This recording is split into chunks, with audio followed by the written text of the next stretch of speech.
Muito bem, igreja, vamos hoje encerrar a série Por Todo Mundo, mas não deixaremos de falar de tudo aquilo que temos falado durante esse mês. No primeiro episódio dessa série nós falamos uma mensagem que teve como título A Emergência do Evangelho, lá no primeiro domingo de fevereiro. No segundo episódio nós falamos sobre linguagens locais. E esses episódios, não somente esses, como todos os outros, de todas as outras séries, estão no nosso canal do Spotify, Igreja United São Paulo. Entre lá, seja edificado, renove a sua mente na palavra durante a semana. Tenho certeza que vai ser muito importante também para que você esteja totalmente inteirado de tudo aquilo que foi dito nessa série. E afinal de contas essa série inclusive toca muito do que nós cremos como visão para esse ano como igreja. Se você também não assistiu ou não ouviu, eu te convido para ir também para o nosso Spotify e ouvir a mensagem do Domingo da Visão, um culto da visão onde nós falamos sobre muitos pilares aos quais o Senhor tem nos colocado no nosso coração a respeito da forma que nós caminharemos como igreja esse ano, amém? O curso de noivos está chegando! Casais, se preparem. Mês que vem a gente vai entrar numa série muito preciosa e importante, não somente para quem é casado, ou noivo, ou namora, mas para todo mundo que tem uma família. E se você talvez não tenha uma família terrena, eu creio que o seu desejo de construir uma vai abrir espaço no seu coração para que você possa receber dos princípios da palavra que vão permitir que você edifique uma família segundo a vontade de Deus. Amém? Vamos lá, então hoje nós encerraremos este mês, essa série, com a mensagem que eu trago o título de Amigo de Pecadores. É isso mesmo, Amigo de Pecadores. O título dessa mensagem faz referência ao apelido que Jesus teve entre os religiosos da sua época. E eu quero contextualizar um pouco essa mensagem, até que a gente entre em pontos práticos, que eu tenho certeza que nos trarão luz a respeito da vida que vivemos como discípulos do Mestre, amém?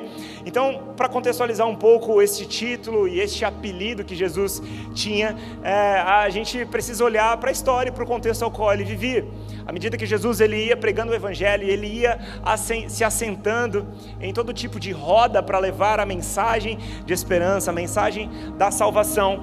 Muitos burburinhos aconteciam, principalmente por parte dos religiosos. E eles, enfurecidos pela crescente autoridade e simpatia que Jesus vinha conquistando em meio ao povo, os escribas, os fariseus, os doutores da lei, caminhavam por todos os cantos que Jesus ia, mas não para aprender aquilo que ele estava ensinando, e sim para investigá-lo, para fiscalizá-lo e procurar motivos e razões para acusá-lo. Então, uma das acusações mais frequentes foi essa: ele é amigo de pecadores, assim como está declarado lá em Lucas 15:1. Não precisa abrir comigo, eu quero ler para você, só para poder contextualizar o que a gente está falando aqui. Lá diz assim: cobradores de impostos e outros pecadores vinham ouvir Jesus ensinar. Os fariseus e mestres da lei o criticavam, dizendo: ele se reúne com pecadores e até come com eles. Contudo, ao se infiltrar em diversos tipos de contextos para alcançar diversos tipos de pessoas, veremos que o sentido pelo qual Jesus caminhou de tal forma tinha propósito, e era muito diferente do que era concluído pelos religiosos da época. Está pronto para receber algo nessa noite? Então abra sua Bíblia comigo lá em Mateus, no capítulo 9, verso 9. Mateus 9, 9. Glória a Deus. Gente, eu amo a igreja local. Eu amo a reunião dos santos, daqueles que foram santificados em Cristo Jesus. De verdade, eu queria compartilhar um pouco do meu coração aqui. Voltar toda semana no mesmo lugar me fez amadurecer mais do que nunca na minha vida. Compartilhar do amadurecimento na fé, da família de Deus, me amadurece a cada semana de uma forma incomparável. Quando eu me converti, fui alcançado por Jesus. A forma como Ele me alcançou me inspirou e me inspira ainda hoje a ter o ímpeto e o desejo de pregar o Evangelho em todos os lugares. Eu amo isso. E durante o início da minha vida ministerial com Ele, o Senhor me usou muito, me enviando para outras igrejas, e até hoje eu gosto de poder compartilhar e cooperar com aquilo que Deus está fazendo em cada comunidade local.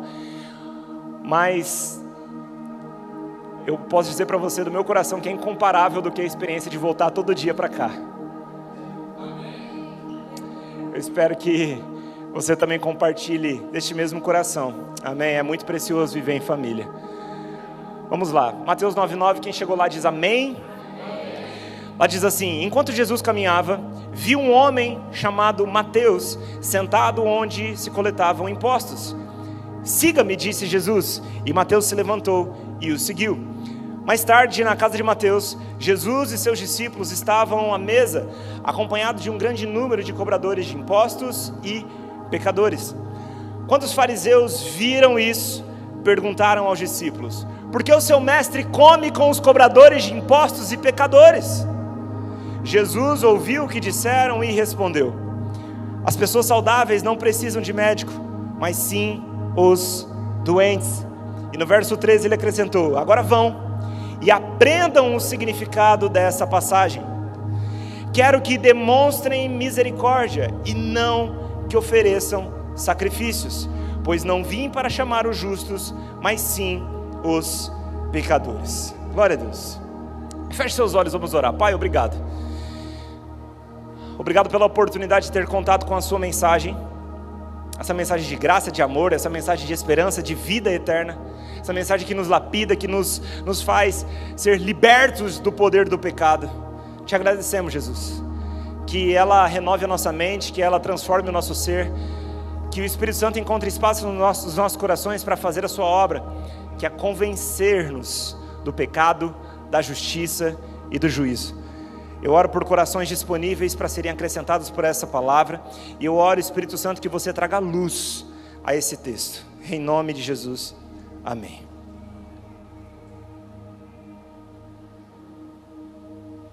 Gente, Jesus, quando ele se refere a uma mensagem das Escrituras, a qual ele instrui o povo a ir e buscar o entendimento e o conhecimento dessa passagem, ele está se referindo, ele está mencionando uma mensagem que está lá em Oséias, no capítulo 6, verso 6, que diz: quero que demonstrem amor ou misericórdia em outras versões, e não que ofereçam sacrifícios. Eu estou lendo na NVT aqui.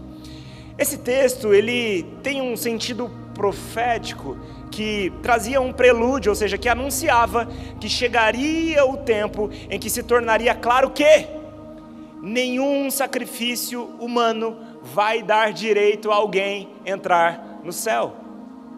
Nenhum sacrifício humano daria direito a alguém entrar no céu. O homem não pode se salvar por si mesmo, mas pela misericórdia de Deus, a salvação foi revelada em Cristo e hoje é expressa ao mundo através de nós. Amém?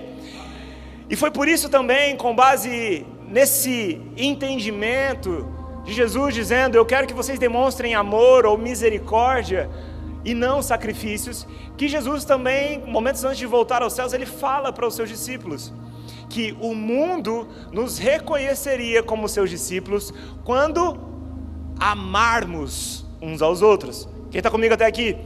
Por quê? Porque o amor é um elemento de convencimento acerca do propósito pelo qual Deus enviou Jesus. João 3,16 vai dizer que Deus tanto amou o mundo que deu seu Filho unigênito para todo aquele que nele crê não pereça, mas tenha a vida eterna. Ou seja, o amor foi o propósito que moveu o coração de Deus a se tornar homem, caminhar entre nós para resgatar aquilo que o homem havia perdido e que o homem não poderia resgatar. Estão comigo até aqui?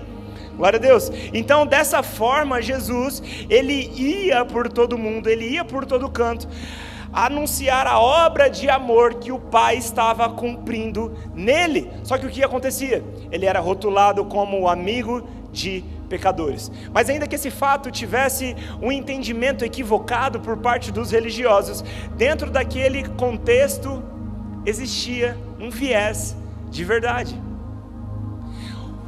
Os religiosos estavam equivocados acerca do propósito pelo qual Jesus fazia o que fazia, mas era evidente e fato que tinha um viés de verdade essa conclusão deles. E eu quero entender junto com você isso e refletir junto contigo a respeito do tipo de pessoa que Jesus se assentou, a respeito do tipo de gente que Jesus se envolveu, para que ele pudesse então anunciar o plano redentor de Deus, amém? Por exemplo, samaritanos. A gente vê Jesus tendo encontro com os samaritanos. Por exemplo, em João 4, a gente vê Jesus tendo um encontro não apenas com um samaritano, mas com uma mulher samaritana. Fato que era completamente reprovado dentro daquele contexto, porque o judeu, dentro daquele contexto, ele não falava com mulher, nem em público, nem com a sua própria mulher. E Jesus não apenas tem um encontro com um samaritano, mas com uma mulher samaritana, um povo que era considerado impuro pelo povo judeu, pelo fato da forma como esse povo surgiu, a mistura dos judeus com outros povos. Jesus também vai se encontrar com publicanos. Quem eram os publicanos? Nós já temos falado isso acerca dessa série, mas eu quero apenas trazer essas diferentes classes de pessoas aqui para que a gente possa concluir algo importante.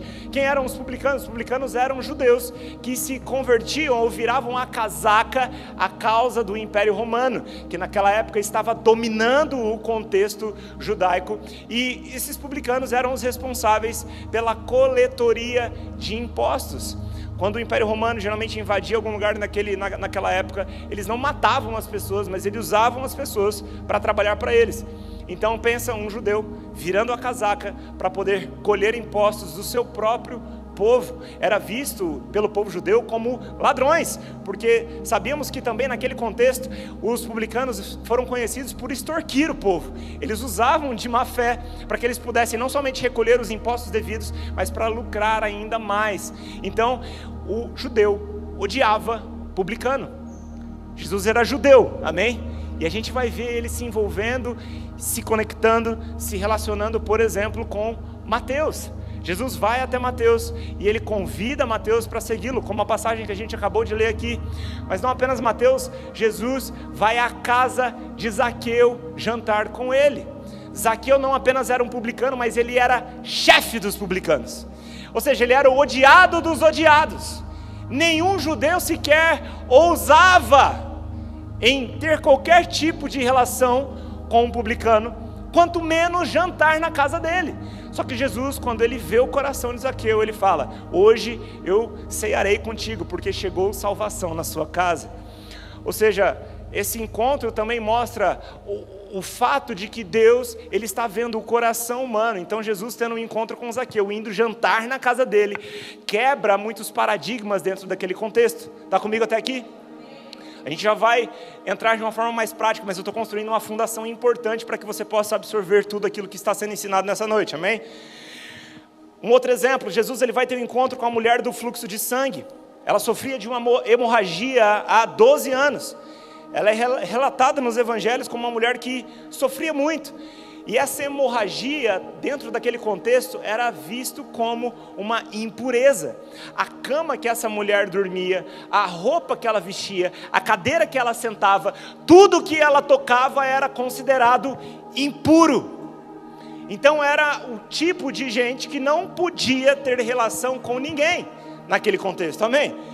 Também parecido com os leprosos. E a gente vai refletir junto aqui num trecho no Evangelho de Mateus, no capítulo 8, verso 1, e a gente vai ficar aqui nele. Abra sua Bíblia comigo, Mateus, no capítulo 8, verso 1.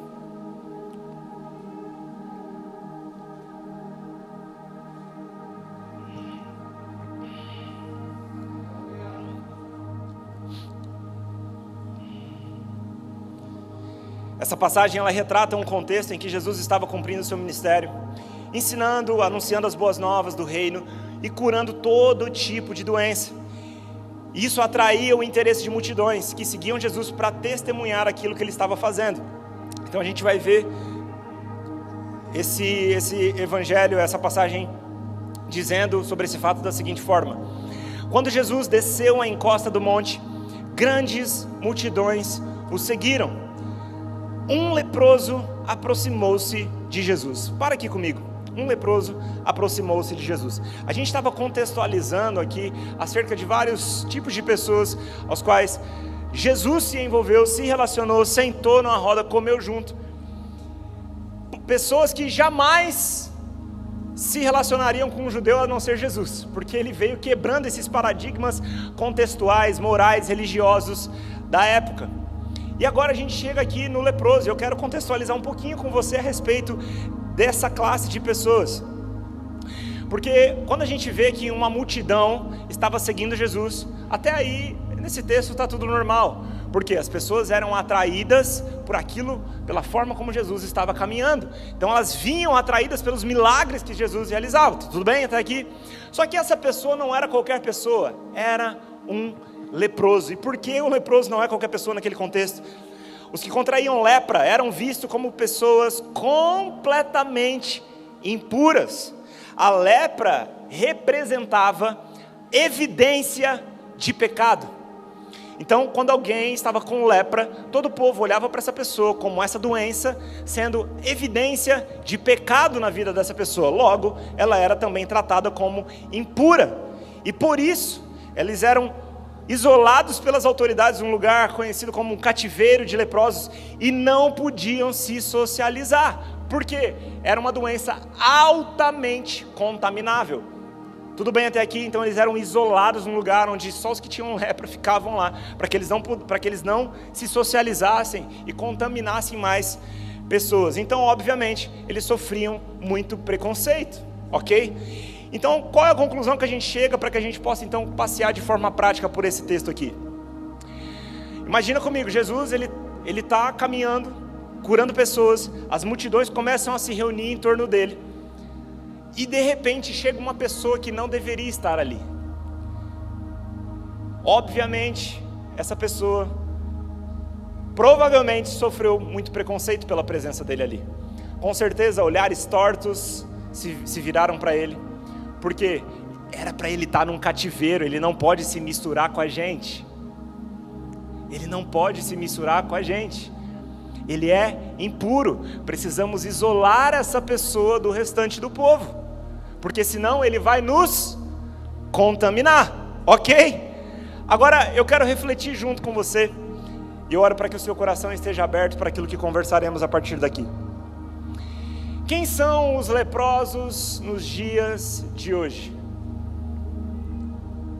Quem são aqueles excluídos pela sociedade hoje? Quem são aqueles que, quando esse tipo de gente chega nas nossas rodas, olhares preconceituosos se voltam para ele? São as prostitutas, os adúlteros, os traficantes, os usuários de drogas, ou até mesmo seus antigos amigos que você nem fala mais com eles, porque você tem medo de ser contaminado por eles. É importante que a gente reflita nisso, porque a partir dessa perspectiva eu quero te encorajar a pensar como eles nos enxergam. Porque quando a gente olha para a vida de Jesus, a gente vai ver que quando Jesus caminhava, esse povo, pessoas excluídas da sociedade, eles percebiam, eles notavam acesso à vida de Jesus. Eles olhavam para Jesus como alguém que daria acesso para uma conexão, para um toque, para que então Jesus pudesse compartilhar algo com eles. E se nós, como discípulos de Cristo nessa terra, não somos vistos dessa forma, existe algo de errado. E eu quero te dizer que não tem a ver com compactuar com o pecado do outro, amém? Mas Jesus nunca compactuou com o pecado de ninguém, e mesmo assim, ele era visto como uma pessoa acessível por aqueles que eram excluídos por todos os outros.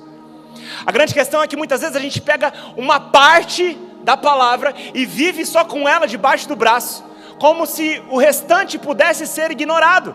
Não, irmãos, não devemos nos apropriar de apenas uma faceta do caráter de Jesus. Jesus era santo, irrepreensível, nele não havia pecado, mas as pessoas enxergavam acesso a ele. E se a nossa casca religiosa afasta pessoas, temos vivido qualquer coisa menos o Evangelho de Jesus. Reflita nisso junto comigo. Quem são os leprosos da sua vida? Quem são as pessoas que talvez hoje você enxerga com a perspectiva de que você não pode se relacionar porque você vai ser contaminado? Será que essas pessoas elas nos enxergam como alguém que leva a salvação ou como alguém que exala condenação? Porque, irmãos, esse tipo de espiritualidade farisaica que segmenta aqueles que se converteram nunca foi a mensagem de Jesus. Muito pelo contrário, essas pessoas percebiam acesso a Ele, porque no coração do Pai estava aquilo que era evidente no coração do Filho. Ele não veio para condenar o mundo, mas para salvar. É evidente que aqueles que não decidem, uma vez que escutam essa mensagem, dar acesso no seu coração, e por meio da obra do Espírito Santo, sejam transformados, convertidos, salvos. É verdade que são indesculpáveis a respeito de uma eternidade distante de Deus. A própria palavra diz isso, que a humanidade é indesculpável, porque até a natureza proclama a glória de Deus. Contudo, o nosso papel, Jesus nunca falou para nós: vão pelo mundo todo e julguem aqueles que não tiveram encontro com essa mensagem. Só que a gente confunde as coisas, a gente muitas vezes se apropria de um papel que é só de Deus, e esquece da missão que Deus nos deu como igreja. As pessoas precisam encontrar acesso em nós, as pessoas precisam encontrar em nós um acesso assim como elas encontravam em Jesus. Mas os religiosos não estão muito preocupados com isso. Sabe o que a religiosidade faz? Por exemplo, quando eu e minha esposa começamos a fazer vídeos no Instagram, no TikTok, para responder perguntas e trazer algum tipo de edificação a respeito da palavra de Deus, enquanto muitos estavam sendo alcançados, tinham sempre os críticos religiosos. Na época eu usava brinco, não uso mais. Na época eu usava brinco, e tudo bem se você usa brinco, tá? Mas é que hoje eu não quero mais usar, então tudo bem também. E mesmo em meio a tantos comentários de pessoas que estavam sendo edificadas, existiam os críticos religiosos que, vendo o vídeo, falavam assim: vai para o inferno porque você usa brinco. Não tem jeito, tudo que os críticos religiosos querem enxergar é qualquer coisa menos uma mensagem que salva. Eles vão procurar defeito em qualquer coisa, mesmo que pessoas estejam sendo alcançadas, mesmo que pessoas estejam com um coração genuíno para anunciar o Evangelho para aqueles que não conhecem. Os religiosos sempre encontrarão motivos para criticar. Desde a época de Jesus era assim, não vai ser diferente hoje. Mas a minha oração, e eu espero que seja a sua, é que nós não sejamos encontrados por Ele dessa forma. Esse não é o tipo de mensagem para você receber e olhar para o lado. É para receber e ficar contigo. Jesus nos livre de sermos essas pessoas. Nos livre de sermos essas pessoas. Irmãos, não entre nessa bolha farisaica. Porque enquanto a igreja está paralisada muitas vezes discutindo usos e costumes, lá fora estão aqueles que estão clamando por salvação, em busca de serem preenchidos por qualquer coisa que não é Jesus. Mas em cada cigarro de maconha que é aceso, existe um clamor por Jesus. Em cada grito de prazeres da carne que o mundo está desfrutando lá fora hoje, existe um grito de clamor por Deus. A grande questão é que muitas vezes eles não sabem, mas eles precisam ser apresentados à fonte que nos sacia para toda a eternidade. Aleluia! Agora vamos continuar lendo esse texto aqui para a gente continuar aprendendo acerca disso. Na continuidade, um leproso se aproximou de Jesus, ajoelhou-se diante dele e disse: olha só, gente, alguém excluído, é isso que acontece com alguém que encontra espaço em Jesus, alguém que encontra em Jesus uma atitude que não esperava encontrar em mais ninguém. Essa pessoa se prostra diante dele. Muitas vezes os religiosos que estão na sua própria mente, na sua imoralidade, porque, gente, olha só alguém que está cego moralmente aplaude a si mesmo. Então os religiosos que estão presos na sua própria moralidade, muitas vezes têm dificuldade de se prostrarem diante de Jesus, porque pensam que por si mesmos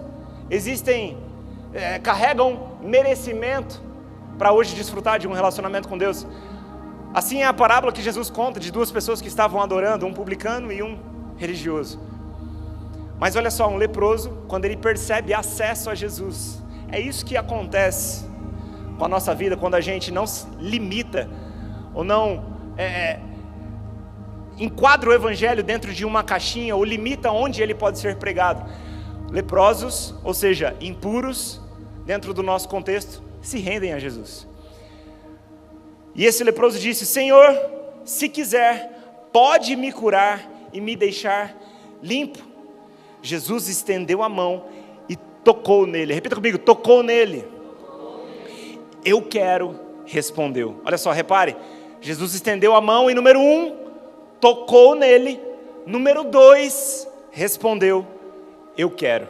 Existe algo muito, muito importante para a gente entender aqui. Porque Jesus, ele poderia muito bem curar sem tocar. Poderia ou não poderia? Quantas curas nós vemos nos evangelhos de Jesus, curando pessoas à distância, até mesmo pessoas que nem estavam ali. Jesus declarava cura, pessoas eram curadas, demônios eram expulsos. Porque Jesus, ele tinha um espírito sem medida, como a palavra fala. Então Jesus poderia curar à distância ou não podia? Poderia. Só que Jesus, ele faz questão de tocar antes de dizer que ele gostaria de curar aquela pessoa. Porque, irmãos, eu espero que você já esteja chegando aí. Porque o toque de Jesus em alguém que não podia ser tocado, por causa da sua impureza, representava o que Jesus veio fazer: purificar, salvar, se relacionar, libertar de toda condenação, curar, transportar de um império de trevas para um reino de luz. Aleluia. Jesus sabia quem ele era. Ele sabia que ao tocar um impuro, era o impuro que tinha que ficar puro e não o contrário. Então Jesus faz questão: olha, meu irmão, eu posso te curar, mas deixa eu tocar em você antes. Deixa eu tocar em você antes, para que essa mensagem de relação entre nós possa te libertar, possa te curar, possa te salvar. Ainda que o mundo te condene e te exclua, eu toco em você. Mas repare que isso acontece por causa da convicção de quem Jesus era. A todo momento ele reafirmava o propósito dele no Pai. E ele dizia que só fez o que viu o Pai fazer. Então, convicto da sua missão, Jesus não tinha medo de tocar aqueles que contaminariam outros, mas não contaminaria alguém convicto da mensagem do Evangelho. Aleluia. Então, irmãos, a gente vê religiosos indo até Jesus, pecadores indo até Jesus, pecadores de todos os tipos. A gente vê Jesus indo até eles, a gente vê pessoas sendo trazidas até Jesus. Mas muitas vezes cristãos se isolam completamente do restante do mundo porque tem medo de se contaminar.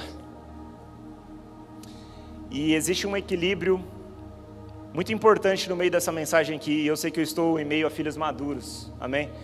Então fica comigo nessa mensagem. Eu fui evangelizar no carnaval, junto com o nosso time de evangelismo aqui da casa. Nós estudamos a região, fomos num bloco aqui na Bela Vista, convictos da nossa responsabilidade ali naquele meio. E, gente, foi lindo. Muitas pessoas foram tocadas, muitas pessoas foram alcançadas. Pessoas tiveram encontros com Jesus. Pude ver lágrimas escorrendo dos olhos das pessoas. Foi muito lindo ver pessoas tendo encontros e reencontros com Jesus em meio a um lugar completamente improvável. E a gente tirou uma foto, eu postei essa foto no Instagram. E, obviamente, eu já esperava que críticos se posicionariam diante daquela foto. E, geralmente, os críticos, eles se posicionam com textos completamente fora de contexto para poder te acusar de algo, quando na verdade não enxergam que ao mesmo tempo estão tentando justificar a sua própria covardia de tornar a mensagem do Evangelho reclusa apenas a um tipo de ambiente, apenas a um tipo de pessoas, porque na verdade tem medo de se contaminar, tem medo do mundo. Eu quero trazer um equilíbrio para isso aqui, para que você entenda o que eu estou querendo dizer. Eu não estou dizendo que todos nós devemos ir em todo tipo de lugar para falar de Jesus. Inclusive, pelo contrário, eu acredito que evangelizar em meio a um bloco de carnaval não é para muitos, não é uma ocasião para muitos. Tudo bem? Não tem problema nenhum se você não quer ir, não vai, fique em paz. Mas o ponto que eu estou querendo dizer aqui, irmãos, inclusive, deixa eu ir mais a fundo nisso aqui.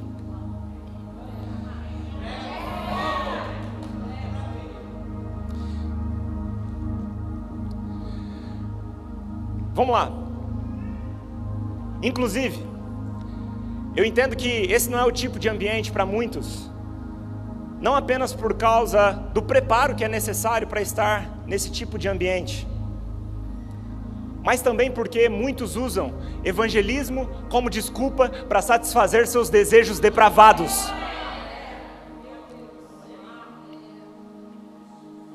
Muitos usam o evangelismo como desculpa para poder estar em meio a um ambiente que satisfaz a vontade da sua própria carne. Imaturidade, carnalidade, muitas vezes apostasia, e nós não compactuamos com isso. Eu estou falando aqui sobre filhos maduros que entendem a sua responsabilidade de pregar o Evangelho a toda criatura e se posicionam com convicção debaixo da missão que foi nos confiada. Eu espero que você esteja entendendo isso, porque o que eu estou querendo te dizer aqui, o ponto central do que eu quero te dizer nessa noite, é que em muitos contextos, o ide por todo mundo e pregai o Evangelho a toda criatura, tem se transformado em fique na igreja, esperando que os pecadores venham, enquanto isso julgue todo mundo que está indo atrás deles. Vocês estão entendendo o ponto de equilíbrio nisso aqui? Eu oro que sim, irmãos. É muito importante que a gente esteja com o nosso coração conectado aqui. Esse é o ponto exato, porque, irmãos, se estamos debaixo de uma missão, se estamos debaixo de uma missão de evangelizar o mundo, como evangelizaremos o mundo se temos medo do mundo? Como o mundo ouvirá o Evangelho se pregarmos apenas dentro da igreja? Como o mundo ouvirá sobre Jesus se tivermos medo dele? Não tem como, irmãos, a gente evangelizar o mundo se a gente acreditar mais no poder do pecado do que do poder que nos libertou dele. Paulo fala que em Cristo Jesus nós fomos libertos do poder do pecado. Isso não significa que eu não considero que hoje o pecado ainda possa ter influência na minha vida, porque o nosso corpo só será regenerado e transformado na glorificação, e por isso também existe a importância de renovarmos a nossa mente. Temos a responsabilidade de fugir das tentações. Então, se ir para um bloco é tentação para você, não vá. Não é esse o ponto, eu só estou fazendo uma correlação de contexto, para que você possa entender que todo lugar é lugar para quem tem convicção do que carrega. Porque a grande questão não está no ambiente em que pisamos, mas na convicção que carregamos de quem está em nós. Amém, gente? Glória a Deus. Eu espero que você esteja recebendo algo até aqui, porque não tem como cumprirmos a grande 3 horas falando no treinamento hoje. Meus neurônios estão falando: meu filho, você tem que parar de falar, não estou mais conseguindo conectar as palavras aqui para você não. Fica comigo, a gente está caminhando para o final, amém? Mas não tem como a gente cumprir a grande comissão se nós tememos mais o mundo do que o Deus. que nos confiou a missão de ir por todo mundo e pregar o evangelho a toda criatura. Se nós tememos a Deus em primeiro lugar, não temos mais medo de homem algum. Amém? Glória a Deus, glória a Deus. E obviamente, e apenas para mais uma vez reforçar esse ponto, isso não significa que Jesus compactuava do estilo de vida daqueles que ele se assentava, mas significa que o amor de Deus o movia de tal forma que ele se infiltrava, independente do meio de qualquer pessoa que fosse, para levar a mensagem de esperança, para levar a mensagem de salvação. Então eu te pergunto, será que cremos, irmãos, que Jesus está em nós? Será que cremos que nascemos de novo de fato? Porque se tememos o mundo mais do que tememos a Deus, ficaremos paralisados na nossa missão como igreja. Mas se temos a convicção de que maior é o que está em nós do que aquele que está no mundo, caminharemos neste mundo, porque este é o mundo pelo qual Jesus nos enviou, com a convicção de que pregaremos essa mensagem e de que o nosso toque tem poder para purificar e não o contrário. Amém? Vocês estão comigo até aqui? Glória a Deus, glória a Deus. A igreja de Jesus não pode ter medo de se contaminar, porque nós fomos chamados para tocar os enfermos, para tocar os excluídos, para tocar aqueles que estão na periferia da sociedade, para dizer que há salvação em Cristo Jesus. Continuando, Jesus disse: eu quero, seja curado e fique limpo. No mesmo instante, o homem foi curado da lepra. Jesus declarou: seja curado e fique limpo. E então aquilo que já era um fato, após o toque, se tornou evidência para todos. Só que isso foi uma consequência de Jesus ter se conectado com ele, de Jesus ter dado espaço para que ele pudesse se achegar até ele. O toque de Jesus representou: eu não te rejeito, eu não te condeno, mas eu te toco e eu te purifico. E o meu toque tem poder para causar transformação em você. Assim como o encontro de Jesus com aquela mulher que foi pega em adultério. Ela foi pega no ato de adultério. Foi trazida até Jesus sendo humilhada no caminho. E quando chegou diante dele, Jesus disse para a multidão: aquele que não tem pecado, atire a primeira pedra. Todos foram soltando as pedras, começando pelos mais velhos até os mais novos, porque os mais velhos já tinham pecado mais. Mas a gente vê Jesus olhando para aquela mulher e dizendo: agora vá e não peques mais. Só que o posicionamento de conexão, de abertura, para que aquela mulher pudesse estar diante de Jesus, sem que ela fosse condenada por ele naquele momento, foi o que libertou ela para que ela pudesse então ir sem pecar mais. Existe um poder na não condenação que permeia hoje a dispensação que vivemos. Desde Gênesis até Apocalipse é graça sobre graça. Na verdade, quando a gente vê Gênesis 3, a queda do homem, ali começa a graça de Deus sobre a humanidade, que vai durar até que Jesus venha. E inclusive depois, no tempo da grande tribulação, terão aqueles que ainda serão salvos. Graça, graça, graça e mais graça. Mas chegará o tempo em que aqueles que não o reconheceram, não creram no perdão que está disponível em Cristo, passarão uma eternidade distante de Deus. Nós cremos na realidade do inferno. Não nos relacionamos com Deus com base no medo, mas se entendemos o destino eterno daqueles que não creem em Jesus, nos posicionamos na responsabilidade de levar essa mensagem. Em qualquer contexto que seja, irmãos, em qualquer lugar, perceba que as pessoas precisam ser atraídas, em primeiro lugar. Jesus atraiu as pessoas. As pessoas precisam encontrar acesso em nós. Segundo, Jesus tocou nelas. Jesus, através do toque, se relacionou com elas. Jesus não teve medo de ser contaminado por elas, porque ele tinha convicção de quem ele era. Quem aqui tem convicção de que Jesus habita em você?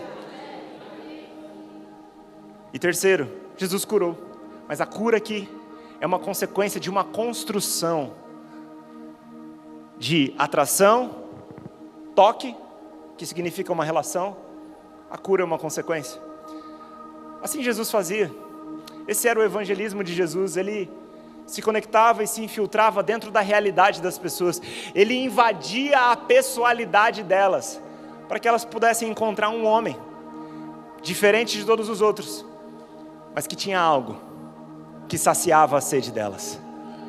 Não mais uma sede momentânea, não mais um sacio momentâneo, mas um sacio eterno, porque dele jorra a fonte da vida eterna. Então, irmãos, para que fique bem claro, não é sobre aprovar a impureza das pessoas, mas sobre ter compaixão, sabendo que Deus ama tanto, que vai até elas, toca e purifica, sendo santificados pela verdade da palavra. Que eu e você tenhamos coragem de ir ao mundo com a convicção de que maior é o que está em nós do que o que está nele. E para finalizar, deixa eu falar uma coisa para você. Se Jesus não se assentasse com pecadores, não haveria a mínima possibilidade de eu e você sermos salvos. Se Jesus não se misturasse com pecadores, eu e você não estaríamos aqui hoje. Só tivemos acesso à salvação por causa da postura de Jesus de se sentar com pecadores. E é exatamente aí que está a nossa esperança. É exatamente nisso que está a nossa esperança. Porque aquele que foi conhecido como amigo de pecadores foi o único que nunca pecou. Graças a Deus pelo Cordeiro Santo. Se coloque de pé no seu lugar.